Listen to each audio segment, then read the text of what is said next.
Good morning. Grab your coffee and let's dive into this week's market movers. Wolfspeed is making waves with a 98% surge in stock trading volume, thanks to their new CFO, Gregor Van Issum. Viomi Technology also impressed with a 59% jump. On the downside, Montauk Renewables and Quantum Sci took hits, but Bit Digital and Open Door Tech found new momentum.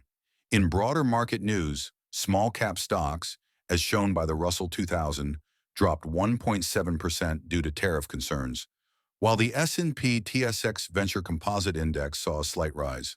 The Nasdaq Composite dipped 0.9%, and the S&P TSX Global Mining Index gained 0.4%.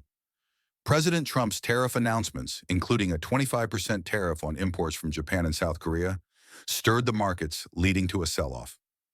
Now let's talk about the biggest gainers. Wolfspeed's stock soared with the appointment of a new CFO. Viomi Technology saw a 59% increase, and Vor Biopharma's shares surged 40% after announcing an inducement grant. Northern Dynasty Minerals rose 27% amid negotiations with the EPA.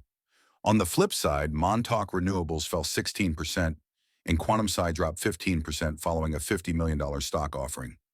Among the biggest movers, Bit Digital's strategic shift to Ethereum boosted its stock, while Open Door Technologies saw a 3% increase in trading volume. Asset entities also made a splash with a 63% rise in traded shares.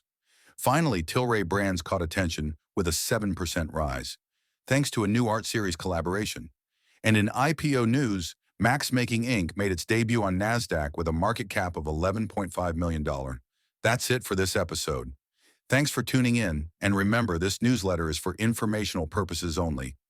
Always consult a licensed advisor before making investment decisions.